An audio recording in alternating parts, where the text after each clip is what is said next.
Hello students, मैं Monika Verma from BMS overseas services एक बार फिर आपके लिए एक ही टॉपिक पे अगेन हम डिस्कशन कर रहे हैं and the topic is India to Toronto from indirect routes. So indirect routes की जब हमने बात करी थी तो मेरी जो लास्ट 2 वीडियोस थी उसमें आपने ये देखा था कि वाया दोहा हम टोरंटो कैसे जा सकते हैं एंड कौन कौन सी जो रिक्वायरमेंट्स रहती हैं हमें फुलफिल करनी पड़ती हैं। तो आज हम जिस पे बात कर रहे हैं वो सबसे पहले तो आपके क्वेश्चंस को लेके कर रहे हैं एंड आफ्टर डेट अगर कुछ चेंजेस हुए हैं तो उसके बारे में हम बात करेंगे। तो सारी वीडियो को आप ज़रूर ध्यान से देखिएगा। तो सबसे पहले अब अगर मैं बात करती हूँ आपके क्वेश्चंस को लेके, तो बच्चों के क्वेश्चंस ये थे कि हमें क्वारंटीन करने की ज़रूरत ही क्यों है एंड हमें टूरिस्ट वीज़ा लेने की क्यों ज़रूरत है। तो ये क्वेश्चन का आंसर मैं आपको यही दूंगी कि जब यहाँ से हम दिल्ली से फ़्लाइट ले रहे हैं दोहा के लिए तो हमें टूरिस्ट वीज़ा के लिए अप्लाई करना है because transit visa is not possible.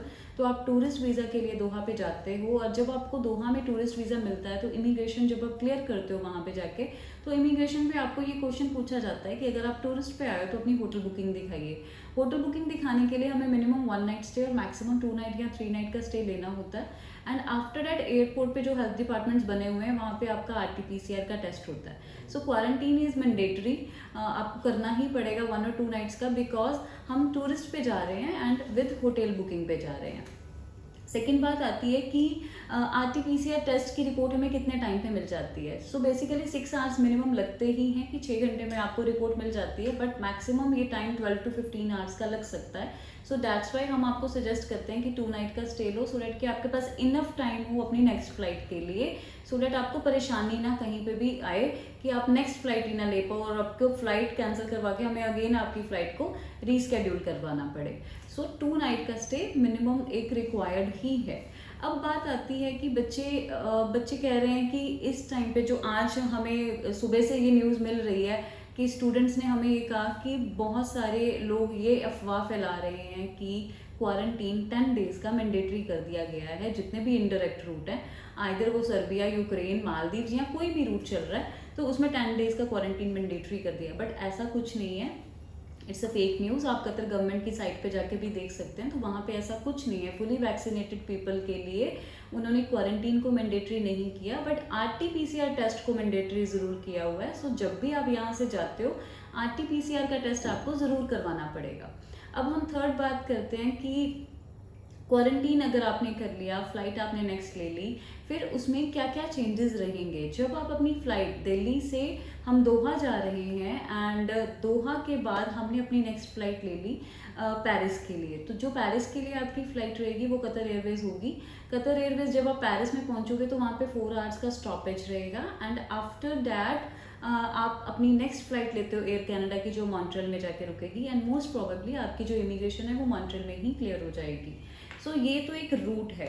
अब बच्चों को दिक्कत कहाँ है कि क्या चेंजेस आए हैं जिससे कि उनको थोड़ा सा एक नया चीज़ पता चले कि कोई प्रॉब्लम ना आए। तो चेंजेस कुछ भी नहीं है, वो चीज़ें पहले भी थी जो चीज़ें अभी भी हैं, लेकिन कुछ बच्चों ने मुझे ये चीज़ कहा कि कल काफ़ी सारे पर्सन वहाँ से डिपोर्ट हुए हैं दोहा से। तो दोहा से डिपोर्ट क्यों हुए हैं?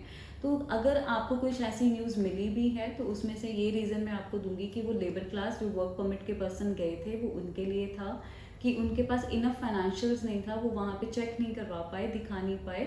लाइक जैसे आपके लिए एक एडवाइस है कि आप अपने साथ कुछ करेंसी कतर की एंड जैसे कैड हो गया, US डॉलर्स हो गए, आप ये अपने साथ लेके जाइए। 5000 कतर करेंसी आपके पास होनी चाहिए। It's my suggestion, it's all up to you कि आप कितना कैरी कर सकते हो।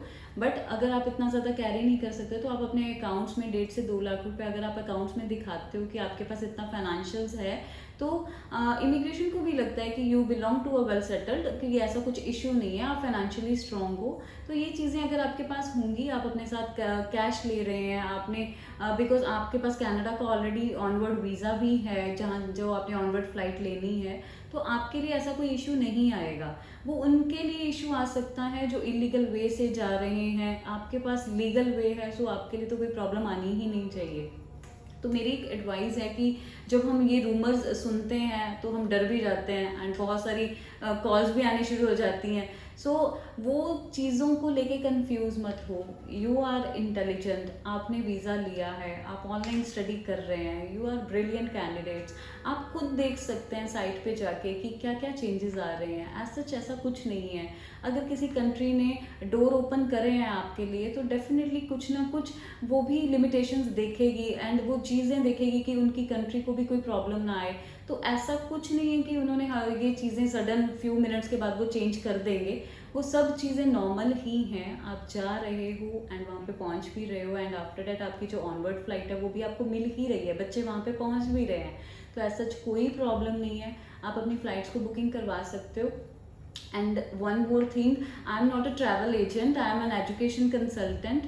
So we are working for students for student visas and visitor visas. So basically I'm not a travel agent कि मैं आपकी टिकट बुक करवा सकती हूँ, बट येस आपकी हेल्प ज़रूर करना चाहती हूँ। बिकॉज जो मेरे स्टूडेंट्स के वीज़ाज आए हुए हैं, जो स्टूडेंट्स ने अप्लाई किया हुआ है, जो स्टूडेंट यहाँ से जाना चाहते हैं फ्रॉम लास्ट 1 ईयर, जो नहीं जा पा रहे, तो उनके लिए मैं एक एज अ एडवाइस ये मैं वीडियोज़ बना रही हूँ सो दैट कि उनको कोई इशू ना आए।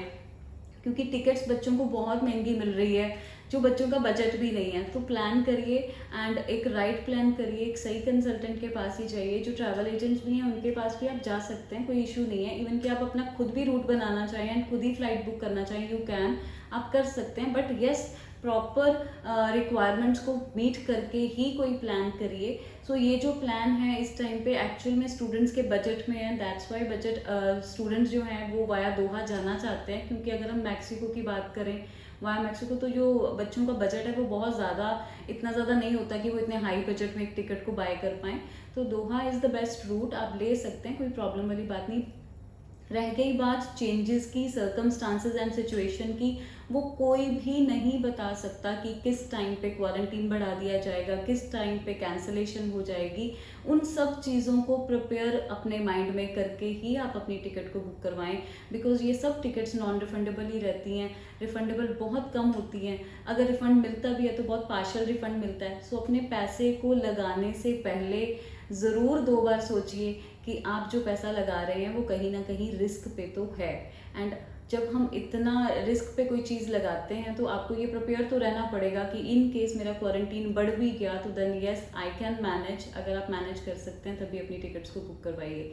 वंस अगेन मैं एक बार फिर से वो रूट क्लियर कर देती हूँ कि दिल्ली से दोहा, दोहा से पेरिस, पेरिस से मॉन्ट्रियल, देन मॉन्ट्रियल से टोरंटो। अभी तक का ये रूट चल रहा है एंड सक्सेसफुल है, कोई इशू नहीं आ रहा बच्चों को।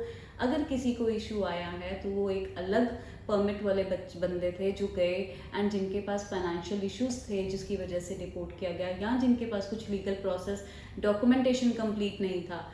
आप जेन्युइन स्टूडेंट हो, वीज़ा ग्रांट है आपका, आपके पास टिकट भी आगे की कनाडा की होगी एंड जब आप होटल बुकिंग वगैरह सब कुछ करवा के जाओगे तो कहीं पे भी कोई इशू नहीं आना चाहिए। कोई भी गवर्नमेंट इलीगल वे से किसी को नहीं बुलाना चाहती। अगर लीगल वे से कोई आ रहा है तो ऑलवेज वेलकम किया जाता है।